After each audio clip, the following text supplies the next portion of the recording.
Hey, get inspired, everybody, and thanks for tuning in to another episode of Life Inspired. If this is your first time watching, we are telling inspiring stories of why and how people are following God and how God stepped in and turned them into a new inspired path.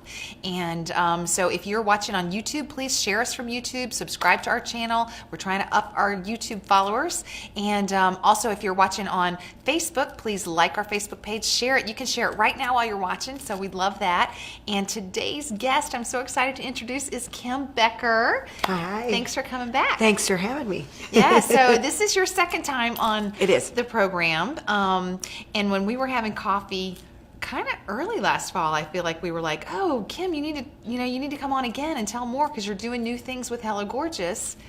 And then you had a whole story that happened after that. So I don't know what you're going to talk about. Are you going to, so tell us like what, I don't even remember what we were talking about, why we thought you needed to come back on in the first place. But then part of it I think is that, so the last time I was here, I think I was maybe 4 months out after Michael passed away. Oh, was it that short? I think it was Michael really passed? early. Really? Yeah, Okay. I think it was really early. Okay. And so that was part of the reason, was just to be able to tell that story and that we're still going. Right, That right. we're still That We're Hello still Gorgeous here. was still Hello Gorgeous and still doing great things Yes. for cancer patients. Yep. Yes. And, for me, I think the one thing that I would say, if somebody would say, what was the biggest, reason that you hit that success or that you're still here, it's, they have an old adage, just how do you eat an elephant? And it's one bite at a time. Right. And so when Mike passed away, we just had a two-prong approach. And that was to make sure that Sethi had a stellar high school career and that I was able to keep Hello Gorgeous going. Those were my two goals. Right. So now being 2.5 years out from his passing, Right. and Seth is now a junior in high school, which I can't believe.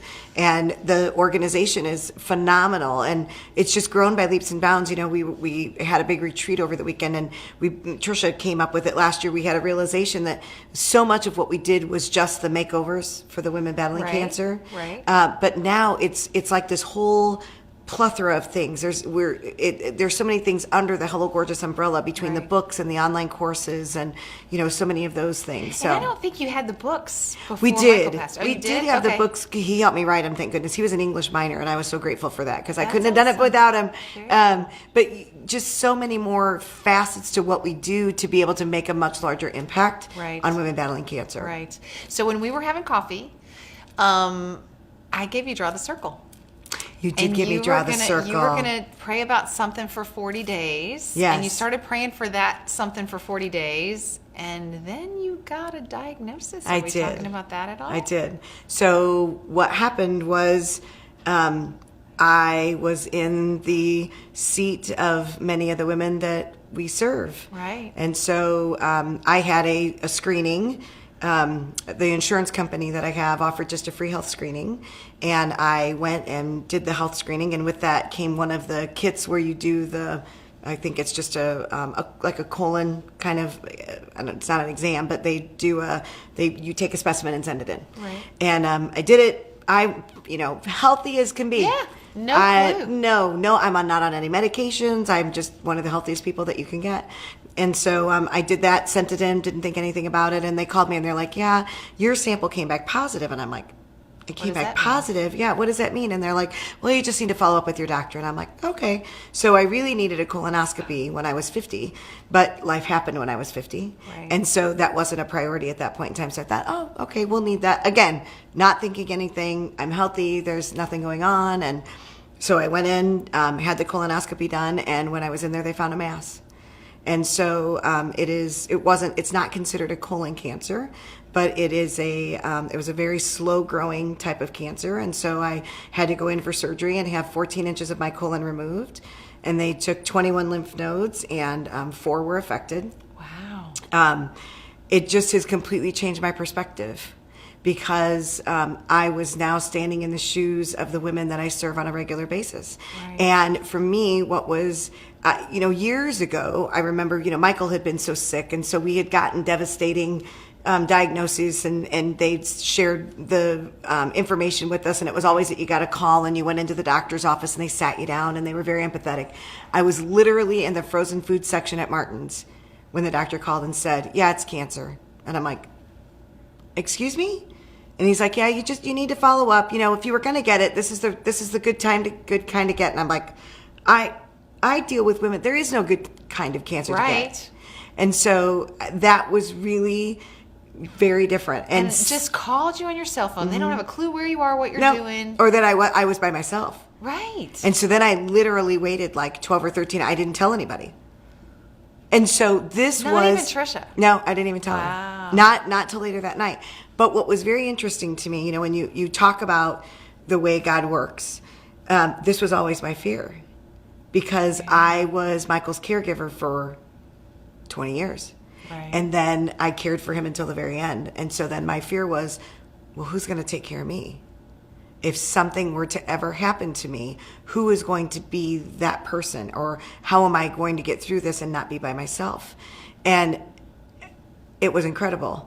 Trisha, my youngest sister, has, gone to every single appointment with me.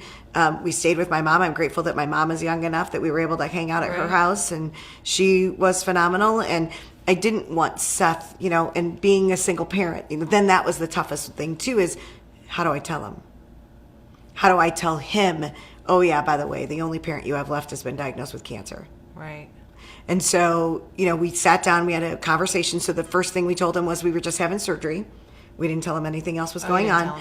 Not right away, because we were waiting, and, they were speculating and they thought it was, but they weren't for sure. And I thought, until they get in there, I'm not gonna say anything. Right. We're just gonna kind of let it go.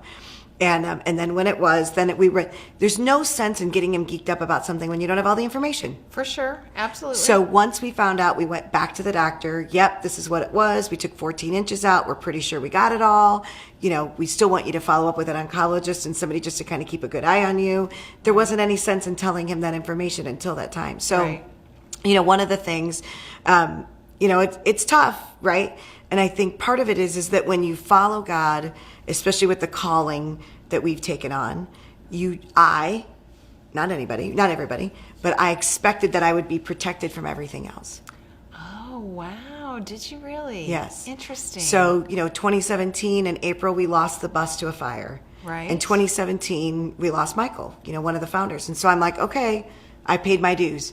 I should be skating home free from now until my time comes, until I leave this earth. And so for me then to get this, so I really had to take a step back, and instead of asking why, the question I ask is, okay, God, what am I supposed to learn from this? Right.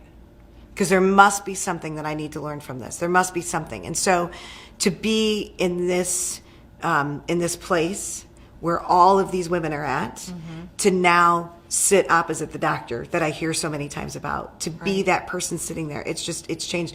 I'm so much better at my job. Of course, right. And even though I, didn't have to go through any of the chemotherapy or the radiation, and they got it all, and even though I don't have to do any of that, it's still that fear, that daunting, is it there? Is it going to come back? Is it, all of those questions that you ask, which I would have never asked before. Right.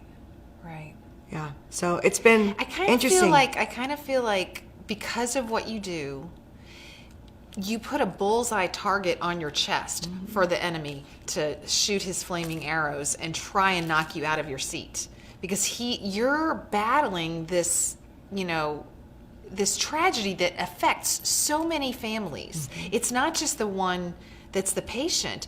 You're trying to help the patient, and you're now trying to help all of their family members. I know that's part of your ministry now. That's right. And so, the enemy doesn't want you helping people. That's right. So he's going to try and shoot arrows at you and knock you out. And so, Well, it's interesting, when we were at our retreat over the weekend, and I was telling the team, we've got some really big things coming up. I can't wait for you to tell some of that. But anyway. And so some of it I can tell, some of it I can't. Okay. But so when we were at our retreat this weekend, what I said to the team, it really is true. It's new level, new devil. Every time you go up a level, then you're always going to get struck. You texted me that. That's right. New level, new devil. And so what I have done, so we, as I said, we came from our retreat. And so, and actually yesterday I did a Facebook Live about one of the things that we do is we pick a word for the year. Right. And so whatever that word is, that's kind of your theme. That's what motivates you. And so last year my word was intentional. I really wanted to be intentional with my time and with my talent and who I spent time with. Okay. And so this year my word is pray. No kidding. And it's just to pray. And so the weekend of our retreat, before everybody else got there, that's all I did. Given the circle maker, I circled the room. And that's all I did was pray, just to put a bubble of protection around us. So yesterday, everybody left the office, and I did the same thing, just a bubble of protection around us, And so that's my job as the leader of this organization, is to make sure that I keep us protected. That's your pride. Yeah, for sure. So, all right. So I just want to talk to our viewers for just a minute, because you need prayed for. So if you guys know anybody with cancer, you know anything about Hello Gorgeous and what they do. Hello Gorgeous is an organization. We're going to have links here that you can look at, and they help cancer victims, and they help the families of cancer victims get through it. And Kim and all of her Hello Gorgeous team are making a huge impact. And so so we need prayer. So if you're interested in being a prayer warrior from, you can just take that on yourself. If you want to message us because you want to do that with Hello Gorgeous, do message us here. We'll get you in contact with Kim, so you can maybe ask, what are some prayer requests, stuff like that. So, all right. So you had retreats. We did. What can you share and tell us that Hello Gorgeous is doing? So one of the things that I can tell you, only bits and pieces of it, but so I'm very excited that we are going to start developing a documentary on Michael. I'm so glad. I'm so glad you could say, because I didn't know if you were going to be able I can to tell say that. I can't tell the other part, but I can tell that but part. You can tell that part. Yeah, and so we years ago, we attempted to get a television show going. Right. And so we had a film crew come out, and we did a huge makeover and did a reveal in front of 10,000 people at Notre Dame, and it was phenomenal. And it just wasn't the time, and the way that they wanted the television show to go, I wouldn't allow it, because it was basically following us around with cameras. Right. And Mike was sick at that time, and so I really didn't want him to be perceived that way as the guy, and they're like, we need to come in the hospital room, but we need to do that. I'm like, you're not doing it. I'm not having it done. Right. So fast forward, 6 years, and Mike's passed away, and so this crew has reached out to me again, and they said, it's really been on our heart. We want to do a documentary on Mike, and we want to call it Mr. Gorgeous. I love it. I didn't know So, that. so it would talk about his life and him following this calling and the legacy that he continues to leave behind. And so I'm very excited they'll be here, and anybody that wants to get involved with this. So March the 6th is Michael's birthday. And so we do random acts of kindness all that day in honor of him. Right. So we have little cards, and when it comes closer to the time, we'll have them available on our website, where you can just download them, and you do just special things. And as you do these special things, you hand a person this card that's got a caricature of Mike on it, and it says, you're receiving this random act of kindness in honor of a gentleman that he would be 59 this year. And so they're going to be here that day and film us as we go around town and we commit these random acts of kindness. So if anybody wants to get involved and you've got a really cool random act of kindness, the film crew would be willing to come and do whatever it is that, that if you have something. So we had kind of a neat thing last year. Somebody had gone through Chick-fil-A, and the car in front of them, the guy said he, placed his normal order for he and his coworkers, and somebody in front of him had paid for his meal. And then when he got up to the window, they said, you're taken care of, and they handed him one of the cards. And so he took a picture of the card. I still don't know who the gentleman is, but he took a picture of the card and he posted it on Facebook and just said, told the story about how he went along his day. And he said, I don't know who you are, Mr. Becker, but you must have been pretty special for your friends and family to celebrate you in this way. That's so awesome. Okay, so that's the next thing, you guys. Yeah. If you want to be a volunteer. So you guys, they can commit their own random acts of kindness all day long, and we really want to start a movement just in honor of of So Mike. if you want the cards, messages here, we'll get you some of the cards, or you could call Hello Gorgeous directly. Yep. So we'll put the phone number in the links and stuff like that, so you can call Hello Gorgeous and find out. So awesome. Yeah. That's very cool. Yeah, we're really excited. I'm excited, like I said, to honor him. He was such a gentle giant. That his impact is, we have so many affiliates now that when we talk to them, and what they'll say is, I really wish I could have met him. And I thought we are doing a really good job of keeping his legacy alive and talk about him so much when we go out and train these affiliates, that they all wish that they would have met him. Right. Yeah. Right. That's pretty cool. That's so exciting. Thank you for coming. You're welcome. Thank you for having me. And I do always like to ask, how do you stay inspired daily? Because everybody connects differently. So the way you connect with God is as different as your retinal scan, your DNA, your fingerprint, whatever. So what do you do to stay inspired? How do you stay inspired? This year is kind of a new year, a new perspective of things, and I really just want to go out and be the best person for God that I can be. I think he's put some amazing qualities in me, and I think just as a human being, you tamp them down.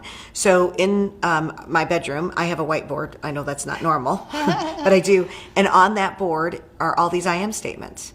And one of them is, I am fearfully and wonderfully made. Awesome. And so I go through these I am statements, and the way that I stay inspired daily is just that, asking God, what is it that I can do to be the best version of myself today? Awesome. Very cool. Thanks for sharing. Thank you. Thanks for watching. Don't forget to subscribe to YouTube, share us on Facebook, like our Facebook, all that good stuff. Thanks, you guys. Have a great week. Bye-bye.